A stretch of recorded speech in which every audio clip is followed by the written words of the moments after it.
ಪ್ರೀತಿಯ 8ನೇ ತರಗತಿ ವಿದ್ಯಾರ್ಥಿಗಳಿಗೆ ಈ ನಿಮ್ಮ ದೈಹಿಕ ಶಿಕ್ಷಣ ಗಿರೀಶ ನಮಸ್ಕಾರಗಳು. ಮಕ್ಕಳೇ, ನಾವು ಕಳೆದ ಒಂದು ತರಗತಿಯಲ್ಲಿ ಗುಂಪು ಆಟಗಳ ಬಗ್ಗೆ ಅಧ್ಯಯನ ಮಾಡ್ತಾ ಇದ್ವಿ. ಅದರಲ್ಲಿ ಇವತ್ತು ಹ್ಯಾಂಡ್ ಬಾಲ್ ಬಗ್ಗೆ ಇವತ್ತು ಅಧ್ಯಯನ ಮಾಡೋಣ. ಹ್ಯಾಂಡ್ ಬಾಲ್, ಕೈ ಚೆಂಡು ಅಂತ ಹೇಳ್ತೀವಿ. ಮಕ್ಕಳೇ, ಸುಮಾರು ಗುಂಪು ಆಟಗಳಲ್ಲಿ ಏನು ವಾಲಿಬಾಲ್, ಥ್ರೋಬಾಲ್, ಫುಟ್ಬಾಲ್, ಹಾಗೆ ಬೇಸ್ಬಾಲ್, ಸಾಫ್ಟ್ ಬಾಲ್, ಹಾಗೆ ಇದು ಸಮೇತ ಒಂದು ಹ್ಯಾಂಡ್ ಬಾಲ್, ಕೈ ಚೆಂಡು ಅಂತಕ್ಕಂಥ ಒಂದು ಗುಂಪು ಆಟ. ಈ ಒಂದು ಆಟವು ಸಮೇತ ಬಾಲ್ ಗೇಮ್ ಅಂತಕ್ಕಂಥದ್ದು ಕೂಡಿದೆ.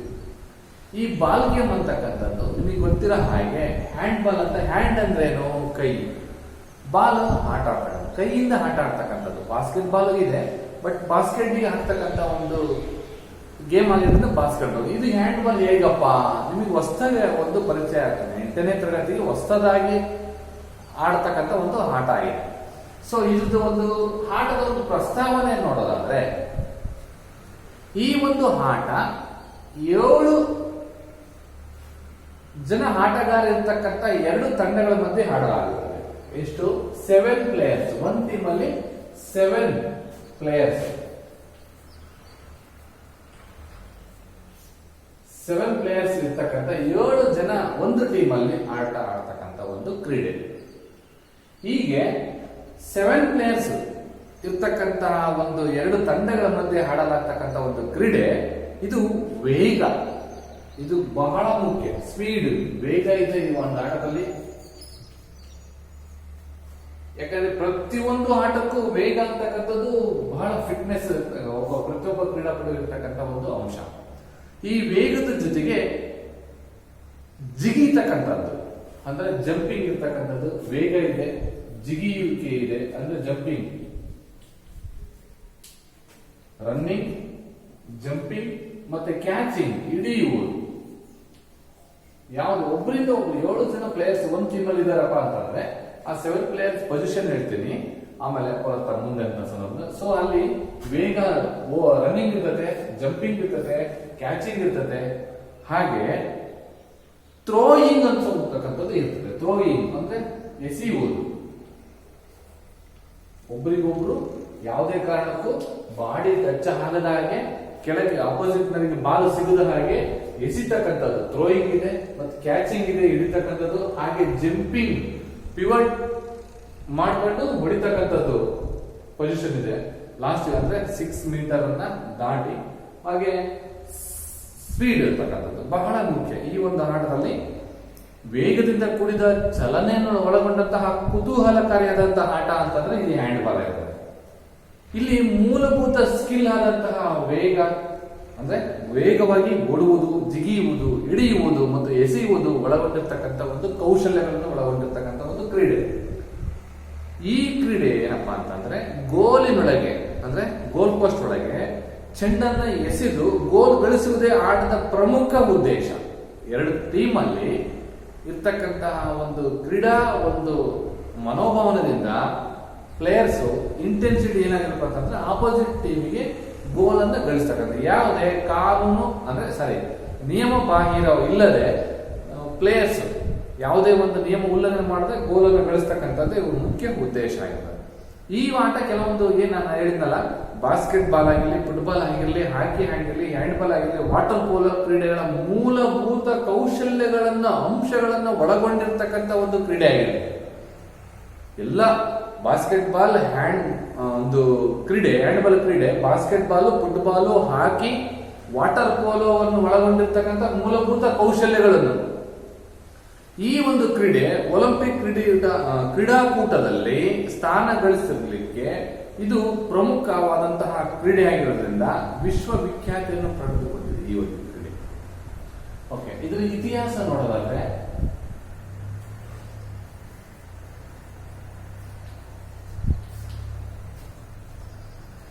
ಇತಿಹಾಸ ತಜ್ಞರ ಪ್ರಕಾರ ಹ್ಯಾಂಡ್ಬಾಲ್ ಕ್ರೀಡೆಯು ಮನುಕುಲದ ಅತ್ಯಂತ ಪ್ರಾಚೀನ ಕ್ರೀಡೆ ಎನ್ನಲಾಗಿದೆ.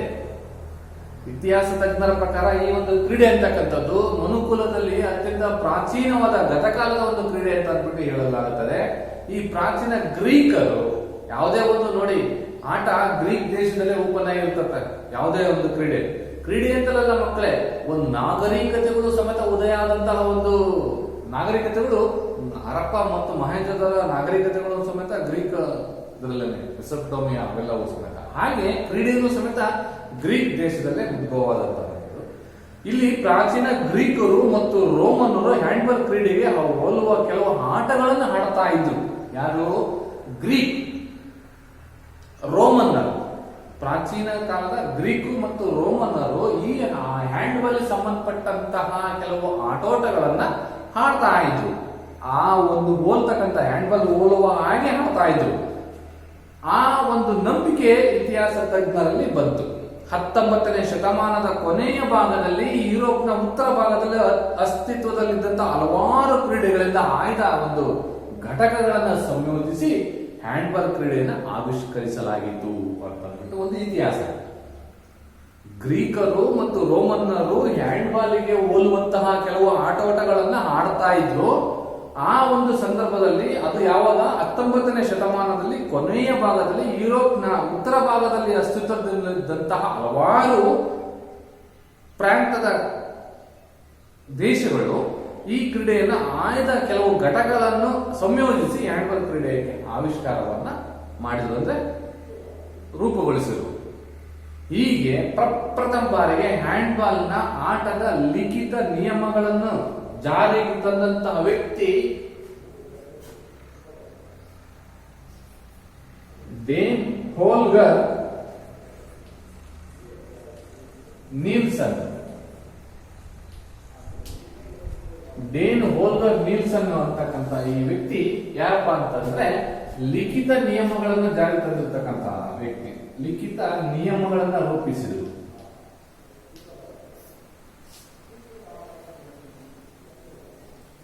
ಸಾವಿರದ 1906ರಲ್ಲಿ ಈ ಒಂದು ಡೇನ್ ಹೋಲ್ಗರ್ ಅವರು ನೀಲ್ಸನ್ ರವರು ಲಿಖಿತ ನಿಯಮಗಳನ್ನ ಜಾರಿಗೆ ತರ್ತಾರೆ. ಎಷ್ಟರಲ್ಲಿ? 1906ರಲ್ಲಿ. ನಂತರ ಜರ್ಮನಿಯ ಮ್ಯಾಕ್ಸ್ ಏಜರ್, ಕಾರ್ಲ್ ಸ್ಕೆನಿಜ್ ಮತ್ತು ಹೆರಿಕ್ ಕೋನಿಗ್ ರವರು ಹ್ಯಾಂಡ್ಬಾಲ್ ನ ಆಧುನಿಕ ನಿಯಮಗಳನ್ನು ಪ್ರಕಾಶನಗೊಳಿಸಿದರು. ಯಾರಪ್ಪ ಅಂತಂದ್ರೆ ಜರ್ಮನಿ ದೇಶದವರಾದಂತಹ ಜರ್ಮನಿ ದೇಶದ ಮ್ಯಾಕ್ಸ್ ಏಜರ್,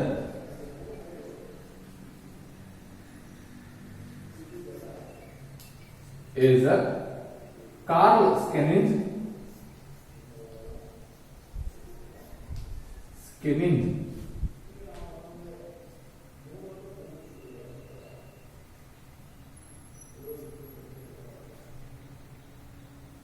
ಮತ್ತೆ ಹೆರಿಕ್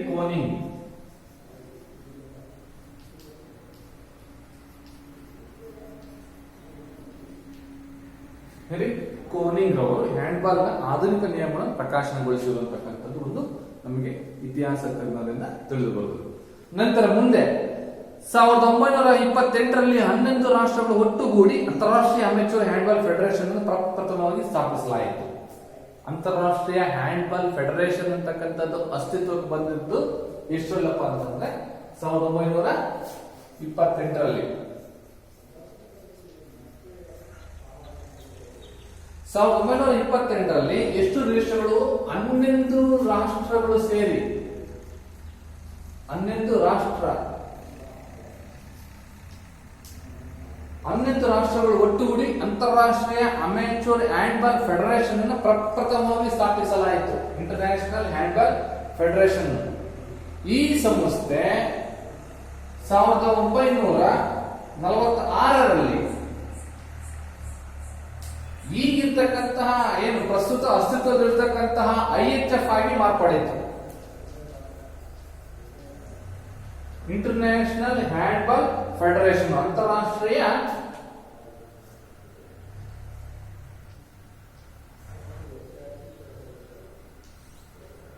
ಹ್ಯಾಂಡ್ಬಾಲ್ ಫೆಡರೇಷನ್ ಆಗಿ ಮಾರ್ಪಡಿತು. ಯಾವಾಗ? 11 ರಾಷ್ಟ್ರಗಳು ಒಟ್ಟುಗೂಡಿ 1928ರಲ್ಲಿ ಇಂಟರ್ನ್ಯಾಷನಲ್ ಅಮೇಚೂರ್ ಹ್ಯಾಂಡ್ಬಾಲ್ ಫೆಡರೇಷನ್ ಇದ್ದದ್ದು ಅಧಿಕೃತವಾಗಿ 1946ರಲ್ಲಿ IHF ಆಗಿ ಮಾರ್ಪಾಡಾಯಿತು. ಹೀಗೆ ಹ್ಯಾಂಡ್ಬಾಲ್ ಅಂತಕ್ಕಂಥದ್ದು 20ನೇ ಶತಮಾನದ ಪ್ರಾರಂಭದಲ್ಲಿ ಹ್ಯಾಂಡ್ಬಾಲ್ ಆಟದ ಪ್ರತಿಯೊಂದು ತಂಡದಲ್ಲಿ 11 ಜನ ಆಟಗಾರರಿದ್ದರು. ಯಾವಾಗ? 21ನೇ ಶತಮಾನದಲ್ಲಿ ಮಕ್ಕಳೇ. ಅಂತಹ ಸಂದರ್ಭದಲ್ಲಿ ಇದನ್ನ ಫುಟ್ಬಾಲ್ ಅಂಕಣದಲ್ಲಿ ಆಡಿಸಲಾಗುತ್ತಿತ್ತು. ಯಾವುದೇ ಒಂದು ಇಷ್ಟು ಗ್ರೌಂಡ್, ಫುಟ್ಬಾಲ್ ಗ್ರೌಂಡ್ ನಿಮಗೆ ಗೊತ್ತಲ್ಲ ಎಷ್ಟು, 100 ಹ್ಯಾಂಡ್ಸ್, 90 ಹ್ಯಾಂಡ್ಸ್ ಅಗಲ, 100 ಹ್ಯಾಂಡ್ಸ್ ಉದ್ದ, ಅಂದ್ರೆ ಗಜ. ಸೊ ಈ ಒಂದು ಫುಟ್ಬಾಲ್ ಅಂಕಣದ ಆಡಿಸ್ಬೇಕಾದ್ರೆ 11 ಜನ ಟೀಮಲ್ಲಿ ಇರ್ತಕ್ಕಂಥ ಒಂದು ಹ್ಯಾಂಡ್ಬಾಲ್ ಕೋರ್ಟ್ ಮುಂದೆ ಏನಾಗುತ್ತೆ ನೋಡಿ, ಯುರೋಪಿನ ಉದ್ದಕ್ಕೂ ಇದರ ಜನಪ್ರಿಯತೆ ಹರಡುತ್ತಾ ಹೋಯಿತು. ಯುರೋಪ್ ಖಂಡದಾದ್ಯಂತ ಈ ಒಂದು ಕ್ರೀಡೆ ಜನಪ್ರಿಯತೆಯನ್ನು ಕಂಡುಕೊಂತು. ಈಗ ನಮ್ಮಲ್ಲಿ ಹೆಂಗೆ ಕ್ರಿಕೆಟ್ IPL ಅಂತ ಬಿಟ್ಟು ಕೇರೆಗೆಲ್ಲ ಒಂದು ಬ್ಯಾಟ್ ಬಾಲ್ ಇಟ್ಕೊಂಡು ಆಡ್ತಿರಲ್ಲ, ಸೊ ಆ ತರ. ಯಾಕಂದ್ರೆ ಕ್ರೀಡೆ ಅಂತಂದ್ರೆ ಎಲ್ಲದಕ್ಕೂ ಆದ್ಯತೆ ಕೊಡ್ಬೇಕು ಮಕ್ಕಳೇ, ಬರೀ ಕ್ರಿಕೆಟ್ ಒಂದೇ ಅಲ್ಲ. ಈ ಹ್ಯಾಂಡ್ಬಾಲ್ ಅಂತಕ್ಕಂಥದ್ದು ಅವತ್ತೇ ನೋಡಿ 21ನೇ ಶತಮಾನದಲ್ಲಿ ಯುರೋಪಿನಾದ್ಯಂತ ಇದು ಪ್ರಚಲಿತವಾಗುತ್ತೆ. ಅಂತಹ ಒಂದು ಜನಪ್ರಿಯತೆಯನ್ನು ಕಂಡುಕೊಂಡಂತಹ ಈ ಒಂದು ಹ್ಯಾಂಡ್ಬಾಲ್ ಕ್ರೀಡೆ ಯುರೋಪಿನಲ್ಲಿಯ ವೈಪರೀತ್ಯ ಹವಾಮಾನದಿಂದಾಗಿ, ಅಂದ್ರೆ ಪ್ರಕೃತಿಯ ವಿಕೋಪದಿಂದಾಗಿ ಈ ಆಟದಲ್ಲಿ ಪ್ರಮುಖ ಬದಲಾವಣೆಯನ್ನು ಮಾಡಲಾಯಿತು. ಏನ್ ಮಾಡಿದ್ರು? ಒಳಾಂಗಣ ಕ್ರೀಡೆಯಾಗಿ ಮಾರ್ಪಡಿಸಲಾಯಿತು. ಹ್ಯಾಂಡ್ಬಾಲ್ ಅನ್ನ ಇದರಲ್ಲಿ ಪ್ರಾಶಸ್ತ್ಯ ಲಭಿಸಲು ಒಳಾಂಗಣ ಕ್ರೀಡೆಯಾಗಿದ್ದರಿಂದ ಹ್ಯಾಂಡ್ಬಾಲ್ ಅತ್ಯಾಕರ್ಷಕದಿಂದ ಹೊಂಟು. ಇದು ನಾವು ಹೊರಗೆ ಫುಟ್ಬಾಲ್ ಅಲ್ಲಿ ಆಡ್ಬೇಕು ಅಂತ ಅಂದ್ಬಿಟ್ಟು ಇಂಡೋರ್ ಗೇಮ್ ಅಲ್ಲಿ ಆಡ್ಬೋದಲ್ಲ ಅಂತ ಅಂದ್ಬಿಟ್ಟು ಒಂದು ಆವಿಷ್ಕಾರ ಮಾಡಿದ್ರು. ಅದು 1936ರಲ್ಲಿ 1936ರಲ್ಲಿ ಬರ್ಲಿನ್ ಒಲಿಂಪಿಕ್ ಕ್ರೀಡಾಕೂಟದಲ್ಲಿ, ಇಲ್ಲಿ 1936 ಬರ್ಲಿನ್, ಜರ್ಮನಿ, ಬರ್ಲಿನ್ ಒಲಿಂಪಿಕ್ ಕ್ರೀಡಾಕೂಟದಲ್ಲಿ ಪ್ರದರ್ಶನಕ್ಕೆ ಹ್ಯಾಂಡ್ಬಾಲ್ ಪಂದ್ಯಾಟವನ್ನು ಏರ್ಪಡಿಸಿದ್ರು. ಪ್ರದರ್ಶನ ಅಂದ್ರೆ ಎಕ್ಸಿಬಿಷನ್ ಮ್ಯಾಚ್ ಮಕ್ಕಳೇ, ಎಕ್ಸಿಬಿಷನ್ ಮ್ಯಾಚ್ ಅಂತ ಹೇಳ್ತೀವಲ್ಲ, ಸೊ ಹಂಗೆ ಪ್ರದರ್ಶನ ಪಂದ್ಯಕ್ಕೆ ಏರ್ಪಡಿಸಲಾದಂತಹ ಒಂದು ಜರ್ಮನಿಯ 1936 ಬರ್ಲಿನ್ ಒಲಿಂಪಿಕ್ ಕ್ರೀಡಾಕೂಟದಲ್ಲಿ ಈ ಒಂದು ಪಂದ್ಯಾಟದಲ್ಲಿ ಗಮನಾರ್ಹ ಸಾಧನೆಯನ್ನು ಮಾಡಲಾಯಿತು, ತೋರ್ಪಡಿಸಿದ್ರು. ಮುಂದಿನ ಒಲಿಂಪಿಕ್ ಕ್ರೀಡಾಕೂಟದ ಹ್ಯಾಂಡ್ಬಾಲ್ ಅನ್ನ ಕ್ರೀಡೆನ ಇದನ್ನ ಒಲಿಂಪಿಕ್ ಸೇರಿಸಲೇಬೇಕು ಅಂತ ಅಂದ್ಬಿಟ್ಟು ಯಾವಾಗಪ್ಪ ಅಂತಂದ್ರೆ 1972ರಲ್ಲಿ ಬರ್ಲಿನ್ ಒಲಿಂಪಿಕ್ಸ್ ಅಲ್ಲಿ ಪ್ರದರ್ಶನ ಪಂದ್ಯ ಆಯಿತು, ಎಕ್ಸಿಬಿಷನ್ ಮ್ಯಾಚ್. ಪ್ರದರ್ಶನ ಪಂದ್ಯ ಆದ್ರೆ 1972ರಲ್ಲಿ Munich Olympic, Munich Olympic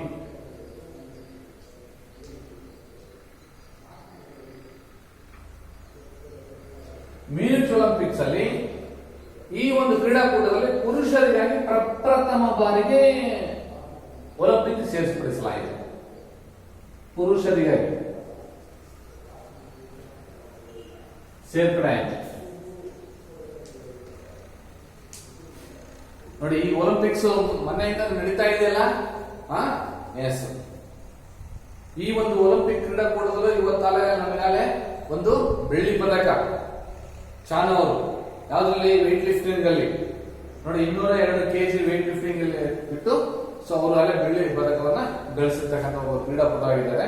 so ಹಾಗೆ ಹಿಂದೆ 1970ರಲ್ಲಿ ಈ ಒಂದು ಕ್ರೀಡಾಕೂಟ ಮ್ಯೂನಿಚ್ ಒಲಿಂಪಿಕ್ ಕ್ರೀಡಾಕೂಟದಲ್ಲಿ ಪುರುಷರಿಗಾಗಿ ಸೇರ್ಪಡೆ ಆಯಿತು. ಮತ್ತೆ ಹಾಗಾದ್ರೆ ಮಹಿಳೆಯರಿಗೆ, ಎಸ್, ಮಹಿಳೆಯರಿಗೂ ಸಮೇತ ಈ ಒಂದು ಕ್ರೀಡಾಕೂಟವನ್ನ ಎಷ್ಟರಲ್ಲಪ್ಪ ಅಂತಂದ್ರೆ 1976ರಲ್ಲಿ, ಅದಕ್ಕಿಂತ ಪೂರ್ವದಲ್ಲಿ ಇದ್ದಿಲ್ಲ ಸರ್. ಎಸ್, ಇದ್ದಿಲ್ಲ. ಹೆಂಗಪ್ಪ ಅಂತಂದ್ರೆ ಇತ್ತು, ಆಗ ಅಧಿಕೃತವಾಗಿ ಒಲಿಂಪಿಕ್ಸಿಗಂತಲೇ ಈ ಒಂದು ಕ್ರೀಡಾಕೂಟ ಸೇರ್ಪಡೆ ಆಗಿದ್ದು ಮಹಿಳೆಯರಿಗೆ 1976 ಮಾಂಟ್ರಿಯಲ್ ಒಲಿಂಪಿಕ್.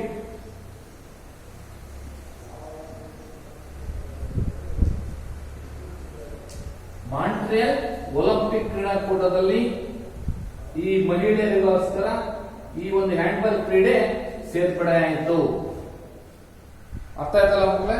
ಸೊ ಹೀಗೆ ಬರ್ಲಿನ್ ಒಲಿಂಪಿಕ್ಸ್ ಕ್ರೀಡಾಕೂಟದಲ್ಲಿ ಹ್ಯಾಂಡ್ಬಾಲ್ ಅಂತಕ್ಕಂಥದ್ದು ಎಕ್ಸಿಬಿಷನ್ ಅಥವಾ ಪ್ರದರ್ಶನ ಪಂದ್ಯ ಆದ್ರೆ 1972ರಲ್ಲಿ ಮ್ಯೂನಿಚ್ ಒಲಿಂಪಿಕ್ ಕ್ರೀಡಾಕೂಟದಲ್ಲಿ ಪುರುಷರಿಗಾಗಿ ಹ್ಯಾಂಡ್ಬಾಲ್ ಅಂತಕ್ಕಂಥದ್ದು ಒಲಿಂಪಿಕ್ಸ್ಗೆ ಸೇರ್ಪಡಲಾಯಿತು.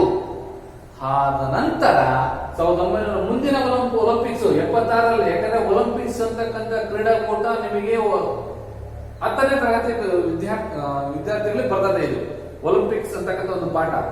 ಈ ಒಲಿಂಪಿಕ್ಸ್ ಅಂತಕ್ಕಂಥದ್ದು ಹೇಳ್ತಾ ಹೋದ್ರೆ ಅದೊಂದು ದೊಡ್ಡದಾದ ಒಂದು ಸ್ಟೋರಿ ಮಕ್ಕಳೇ. ಯಾಕಂದ್ರೆ ಪ್ರಾಚೀನ ಒಲಿಂಪಿಕ್ಸ್ ಮತ್ತೆ ಆಧುನಿಕ ಒಲಿಂಪಿಕ್ಸ್, ಹಾಗೆ ಚಳಿಗಾಲದ ಒಲಿಂಪಿಕ್ಸ್ ಅಂತ, ಪ್ಯಾರಾ ಒಲಿಂಪಿಕ್ಸ್ ಅಂತ ಅಂದ್ಬಿಟ್ಟು ಸುಮಾರು ಒಲಿಂಪಿಕ್ಸ್ ಅಲ್ಲಿ 3 ವಿಧಗಳು ಬರ್ತಾವ ಮಕ್ಕಳೇ. ಈ ಒಂದು ಒಲಿಂಪಿಕ್ ಕ್ರೀಡಾಕೂಟ 4 ವರ್ಷಕ್ಕೊಂದು ಟೈಮ್ ನಡೀತದೆ. ಮತ್ತೆ ಈಗ 2021ರಲ್ಲಿ ನಡೀತದಪ್ಪ ಅಂತಂದ್ರೆ ಕಳೆದ ವರ್ಷ ಅಂದ್ರೆ 20ರಲ್ಲಿ ಕರೋನಾದಿಂದ ಇದು ನಿಂತೋಯ್ತು. ಹಾಗಾಗಿ ಇದು ಈಗ ನಡೀತಾ ಇದೆ ಮಕ್ಕಳೇ. ಈ ಜಪಾನ್ ಟೋಕಿಯೋದಲ್ಲಿ ನಡೀತಾ ಇದೆ. ಇದು ಬಿಡಿ, ಇದನ್ನ ತಿಳ್ಕೊಳ್ಳಿ. ಹ್ಯಾಂಡ್ಬಾಲ್ ಅಂತಕ್ಕಂಥ ಒಂದು ಕ್ರೀಡಾಕೂಟ ಒಲಿಂಪಿಕ್ಸ್ಗೆ 1936 ಬರ್ಲಿನ್ ಒಲಿಂಪಿಕ್ಸ್ ಸೇರ್ಪಡೆ ಆಯಿತು. ಆದ್ರೆ ಅಧಿಕೃತವಾಗಿ ಸೇರ್ಪಡೆ ಆಗಿತ್ತು ಪುರುಷರಿಗಾಗಿ 1972ರ ಮ್ಯೂನಿಚ್ ಒಲಿಂಪಿಕ್ ಕ್ರೀಡಾಕೂಟದಲ್ಲಿ. ಮಹಿಳೆಯರಿಗೆ ಯಾವ ಸೇರ್ಪಡೆ ಆಯಿತು ಅಂತಂದ್ರೆ 1976 ಮಾಂಟ್ರಿಯಲ್ ಒಲಿಂಪಿಕ್ ಕ್ರೀಡಾಕೂಟದಲ್ಲಿ ಸೇರ್ಪಡೆವಾಯಿತು. ಪ್ರಾರಂಭದಲ್ಲಿ ಪ್ರತಿ 3 ಮತ್ತು 4 ವರ್ಷಗಳಿಗೊಮ್ಮೆ ಪುರುಷರಿಗಾಗಿ ವಿಶ್ವ ಹ್ಯಾಂಡ್ಬಾಲ್ ಪಂದ್ಯಾವಳಿಯನ್ನು ಸಂಘಟಿಸಲಾಗುತ್ತಿತ್ತು. ವರ್ಲ್ಡ್ ಕಪ್ ಅಂತ ಇದರಲ್ಲೂ ಸಮೇತ ಇದೆ, ವಿಶ್ವ ಹ್ಯಾಂಡ್ಬಾಲ್ ಕಪ್ ಅಥವಾ ಪಂದ್ಯಾವಳಿ ಅಂತ. ಈಗ ಇದನ್ನ ಪ್ರತಿ 2 ವರ್ಷಗಳಿಗೊಮ್ಮೆ ಈ ಒಂದು ಪಂದ್ಯಾಟವನ್ನ ಪುರುಷರಿಗಾಗಿ ಮತ್ತು ಮಹಿಳೆಯರಿಗಾಗಿ ಆಯೋಜಿಸಲಾಗುತ್ತೆ. 4 ವರ್ಷಕ್ಕೊಂದು ಟೈಮ್ ಇದ್ದಂತಹ ಒಂದು ಕ್ರೀಡಾಕೂಟ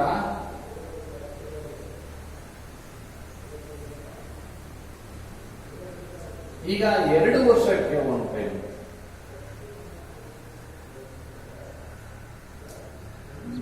ಮಹಿಳೆಯರಿಗೂ ಮತ್ತು ಮೆನ್ ಅಂಡ್ ವುಮೆನ್ ಇಬ್ಬರಿಗೂ ಸಮೇತ ನಡೀತಾ ಇದೆ ಈಗ ಈ ಒಂದು ಕ್ರೀಡಾಕೂಟ. ಅಂತಾರಾಷ್ಟ್ರೀಯ ಹ್ಯಾಂಡ್ಬಾಲ್ ಫೆಡರೇಷನ್ ಅವರು ಈ ಒಂದು ಕ್ರೀಡಾಕೂಟವನ್ನ ಆಯೋಜಿಸಲಾಗ್ತಿದೆ. ಇದರಲ್ಲಿ ಹ್ಯಾಂಡ್ಬಾಲ್ ಕ್ರೀಡೆಯಲ್ಲಿ ಕೆಟಗರಿ ಇದೆ ಮಕ್ಕಳೇ. ಹೆಂಗೆ ಜೂನಿಯರ್ಸ್ ಇದ್ದಾರೆ, ಸಬ್ ಜೂನಿಯರ್ಸ್ ಮತ್ತು ಸೀನಿಯರ್ಸ್ ಅಂತ ಅಂದ್ಬಿಟ್ಟು ವಿವಿಧ ರೀತಿಯ ಒಂದು ಹ್ಯಾಂಡ್ಬಾಲ್ ಟೂರ್ನಮೆಂಟ್ಗಳು ಇದಾವೆ.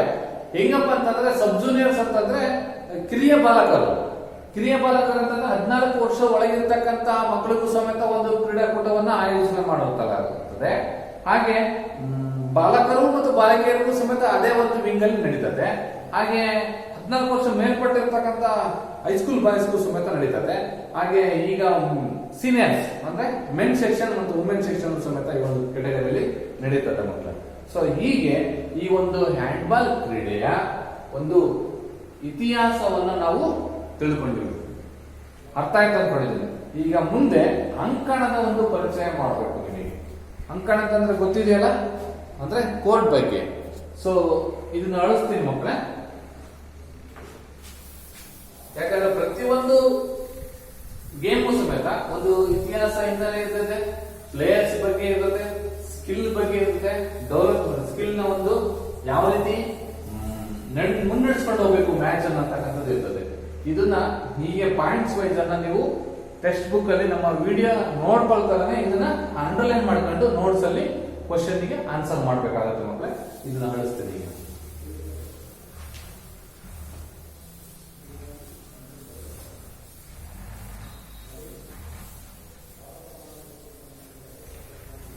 ಓಕೆ, ಈಗ ಏನ್ ಮಾಡ್ಬೇಕಪ್ಪ ಅಂತಂದ್ರೆ ಒಂದು ಕೋರ್ಟ್ ಅನ್ನು ನಿಮಗೆ ಹಾಕ್ಬೇಕಾಗುತ್ತೆ, ರಚಿಸಬೇಕಾಗುತ್ತೆ. ಹ್ಯಾಂಡ್ಬಾಲ್ ಕೋರ್ಟ್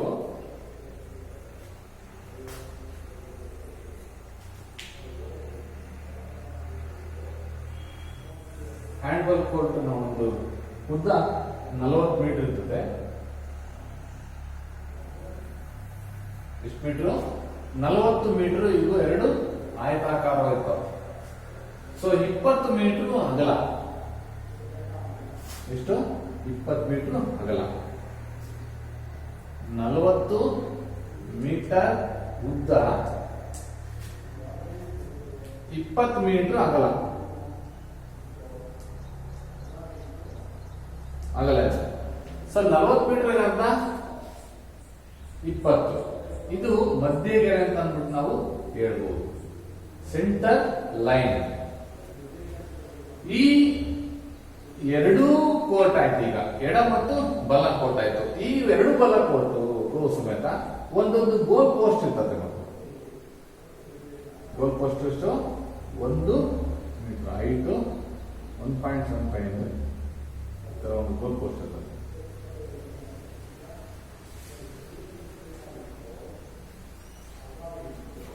ಸರಿ, 2 ಮೀಟರ್, 2 ಮೀಟರ್ ಎತ್ತರ, 3 ಮೀಟರ್ ಅಗಲ ಇರುತ್ತೆ. ಅಂದ್ರೆ ಇದು 2 ಮೀಟರ್ ಇದ್ರೆ ಇದು 3 ಮೀಟರ್. ಎರಡು ಕಡೆಗೂ ಸೆಂಟರ್ ಅಲ್ಲಿ ಸಮಾನಾಂತರವಾಗಿ ಹಿಂಗೆ 2 ಮೀಟರ್, ಇದು 3 ಮೀಟರ್.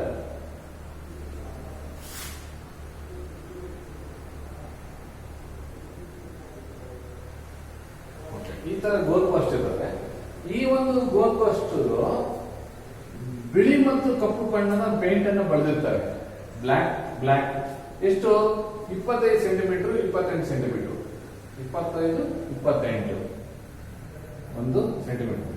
ಓಕೆ, ಈಗ ಈ ಒಂದು ಅಂಕಣ ನಾವು ಇದು ಗೋಲ್ ಕೀಪರ್ಗೆ ರಿಸ್ಟ್ರಿಕ್ಷನ್ ಲೈನ್ ಅಂತ ಇರ್ತದೆ. ಅದನ್ನು ನಾವೇನಂತೀವಿ? 4 ಮೀಟರ್. ಇಲ್ಲಿಂದ ಇಲ್ಲಿಗೆ 4 ಮೀಟರ್ ಇರ್ತದೆ ಇದನ್ನ ಲೈನ್. ನಾವು ಮತ್ತೆ ನಂತರ 6 ಮೀಟರ್ ಲೈನ್ ಇರ್ತದೆ. 6 ಮೀಟರ್ ಲೈನ್.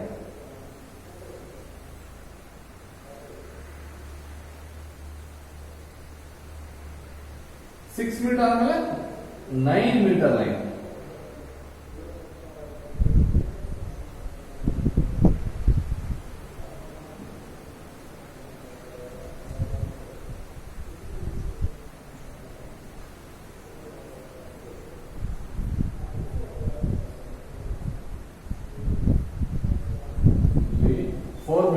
ಇದು ಪೆನಾಲ್ಟಿಗೆ 7 ಮೀಟರ್, ಇದು 9 ಮೀಟರ್. ಅದೇ ತರ ಈ ಕಡೆ ಇರ್ತದೆ ಮಕ್ಕಳೇ. ಹೀಗೆ 6 ಮೀಟರ್ ಲೈನ್ ಇರ್ತದೆ. ಹಿಂಗೆ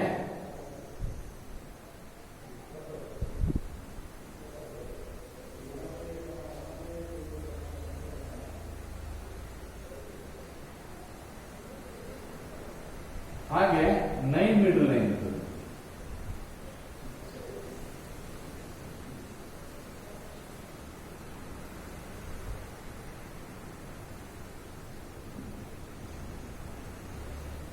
ಇದು 4 ಮೀಟರ್ ಲೈನ್, ಇದು 7 ಮೀಟರ್ ಲೈನ್.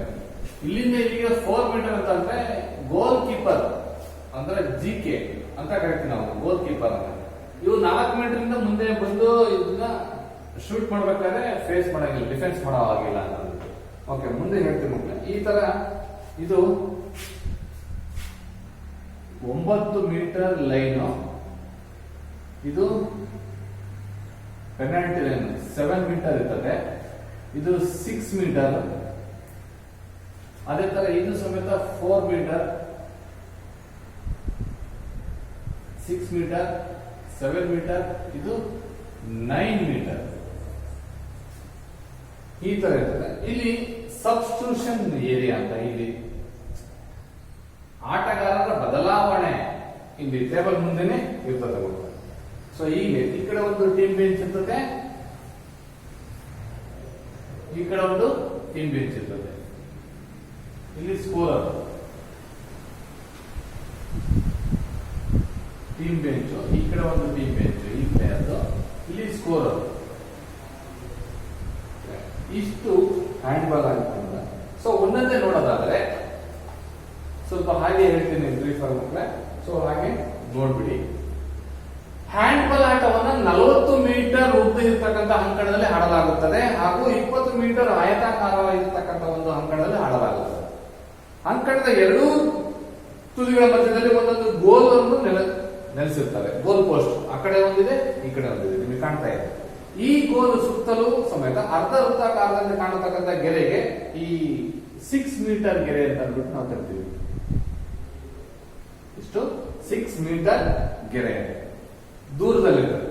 ಸೊ ಅದೇ ಪ್ರಕಾರ ಗೋಲ್ಗಳಿಂದ 9 ಮೀಟರ್ ಅರ್ಧ ವೃತ್ತಾಕಾರದಲ್ಲಿ ಕಾಣುವಂತ ಚೂರ್ ಡಾಟೆಡ್ ಗೆರೆ ಇದೆ, dot line. Dotted line 9 metre, ಇಲ್ಲಿಂದ ಸಮೇತ 9 ಮೀಟರ್. ಸೊ ಈ ಒಂದು ಹೊರತುಪಡಿಸಿ ಗೋಲ್ ಕೀಪರ್ಗೆ ಗೆರೆ 7 ಮೀಟರ್ ಗೆರೆಯನ್ನ ಮಧ್ಯ ರೇಖೆ ಆಗಿರ್ತಾರೆ. 7 ಮೀಟರ್ ಇದು.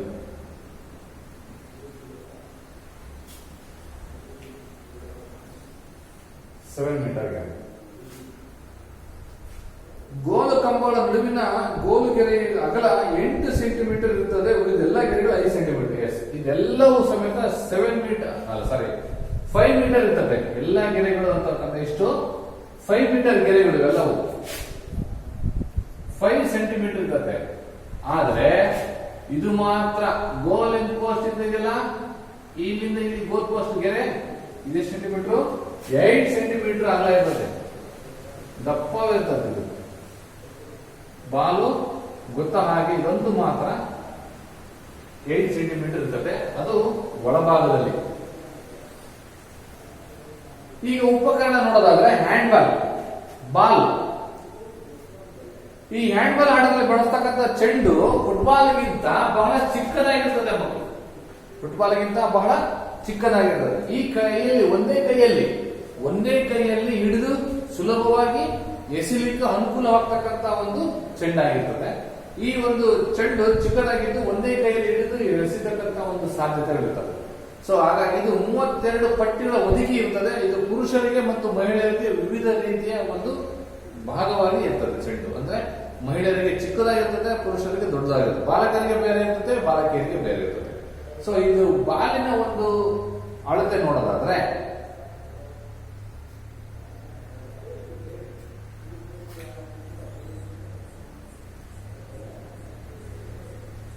16 ವರ್ಷ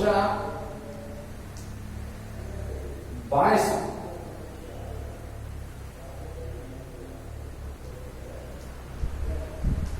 16 ವರ್ಷದ ಬಾಯ್ಸ್ ನೋಡೋದಾದ್ರೆ ಸುತ್ತಳತೆ ಎಷ್ಟಿರಪ್ಪ ಅಂತಂದ್ರೆ 52ರಿಂದ 60 ಸೆಂಟಿಮೀಟರ್. ತೂಕ ಎಷ್ಟಿರ್ತದಪ್ಪ ಅವರಿಗೆ ಅಂದ್ರೆ ಸೊ 425ರಿಂದ 475 ಗ್ರಾಮ್, 425ರಿಂದ 475 ಗ್ರಾಮ್. ಗಾತ್ರ ಬಂದ್ಬಿಟ್ಟು ನಂಬರ್ 3 ಅಂದ್ರೆ 3ನೇ ನಂಬರ್. 16 ವರ್ಷದ ಮೇಲ್ಪಟ್ಟಿರ್ತಕ್ಕಂಥ ಬಾಯ್ಸಿಗೆ ಇದರ ಒಂದು ಸುತ್ತಳತೆ ಎಷ್ಟಿರಪ್ಪ ಅಂತಂದ್ರೆ 58ರಿಂದ 60 ಸೆಂಟಿಮೀಟರ್ ಇರ್ತದೆ.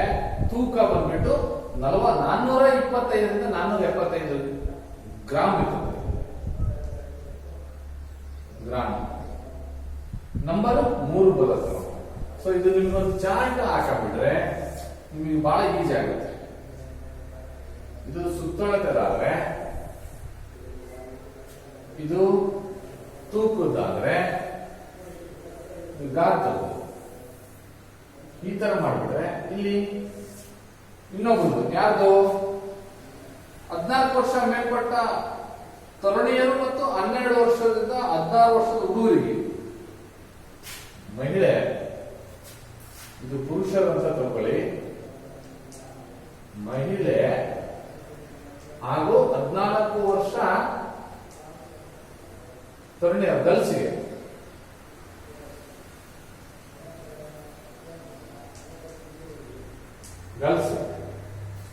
ಎಷ್ಟು 54ರಿಂದ 56 ಸೆಂಟಿಮೀಟರ್. ಹಾಗೆ 325ರಿಂದ 375 ಸೆಂಟಿಮೀಟರ್ ಗ್ರಾಮ್. ಹಾಗೆ 2ನೇ ನಂಬರ್ ಇರುತ್ತೆ. ಹಾಗೆ 8ರಿಂದ 14 ವರ್ಷ ಹುಡುಗಿಯರು ಮತ್ತು ಹುಡುಗರು, 8ರಿಂದ 14 ವರ್ಷ ಬಾಯ್ಸ್ ಅಂಡ್ ಗರ್ಲ್ಸ್ಗೆ ಬಹಳ 1ನೇ ನಂಬರ್ ಇರ್ತದೆ. ಅವರಿಗೆ ನಂಬರ್ 1 ಇರ್ತದೆ. 290ರಿಂದ 330 ಗ್ರಾಮ್ ಇರ್ತದೆ. ಆದ್ರೆ 50ರಿಂದ 52 ಸೆಂಟಿಮೀಟರ್ ವಿಸ್ತೀರ್ಣ ಸುತ್ತಳತೆ ಇರ್ತದೆ. ಸೊ ಇದು ಒಂದು ಹ್ಯಾಂಡ್ ಬಾಲ್ ನ ಮೆಜರ್ಮೆಂಟ್.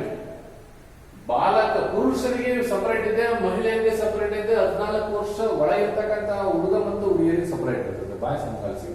ಏನಪ್ಪಾ ಅಂತಂದ್ರೆ ನಿಮಗೆ ಗೊತ್ತಿದೆ ಸುತ್ತಳತೆ 14 ವರ್ಷ ಹುಡುಗರಿಗೆ ಏನಾಗುತ್ತೆ 50ರಿಂದ 52 ಸೆಂಟಿಮೀಟರ್ ಇರ್ತದೆ ಸುತ್ತಳತೆ.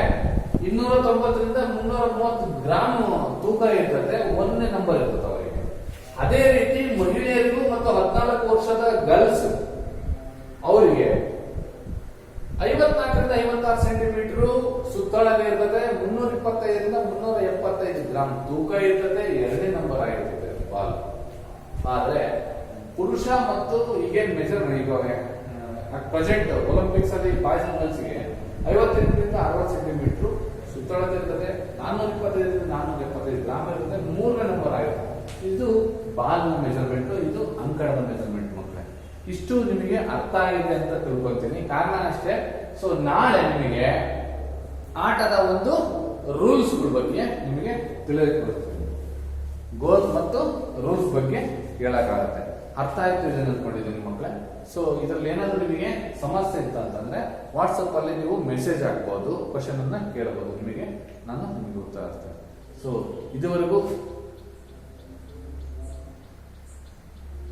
ಹ್ಯಾಂಡ್ಬಾಲ್ ನಲ್ಲಿ ಬರ್ತಕ್ಕಂತಹ ಸ್ಕಿಲ್ಗಳು ಯಾವ್ಯಾವು, ಹ್ಯಾಂಡ್ಬಾಲ್ ಎಲ್ಲಿ ಉಟ್ಕೊಂತು, ಹ್ಯಾಂಡ್ಬಾಲ್ ಇತಿಹಾಸ, ಸೊ ಯಾವಾಗ ಆರಂಭವಾಯಿತು ಹ್ಯಾಂಡ್ಬಾಲ್, ಅದನ್ನ ಲಿಖಿತ ರೂಪಗಳ ನಿಯಮಗಳನ್ನು ಜಾರಿ ತಂದರೆ ಯಾರು, ಒಲಿಂಪಿಕ್ಸ್ ಸೇರ್ಪಡೆಯಾಗಿದ್ದು ಎಷ್ಟರಲ್ಲಿ, ಪುರುಷರಿಗೂ ಮತ್ತು ಮಹಿಳೆಯರಿಗೂ ಯಾವ ಸೇರ್ಪಡೆ ಮತ್ತೆ IHF ಯಾವಾಗ ಉತ್ಪತ್ತಿ ಆಯಿತು ಅಂತಕ್ಕಂಥದ್ದು, ಅಂದ್ರೆ ಯಾವಾಗ ಜಾರಿಗೆ ಬಂತು ಅಧಿಕೃತವಾಗಿ, ಹಾಗೆ ಹ್ಯಾಂಡ್ಬಾಲ್ ಅಂಕಣ ಯಾವ ಆಕಾರದಲ್ಲಿದೆ, ಎಷ್ಟು ಮೀಟರ್ ಇರ್ತದೆ, ಮತ್ತೆ ಪುರುಷ ಮತ್ತು ಬಾಲಕರಿಗೆ ಇರ್ತಕ್ಕಂತಹ ಒಂದು ಬಾಲ್ನ ರಚನೆ ಅಥವಾ ಸ್ಟ್ರಕ್ಚರ್ ಬಗ್ಗೆ ನೀವು ತಿಳ್ಕೊಂಡಿರ್ಬೇಕು.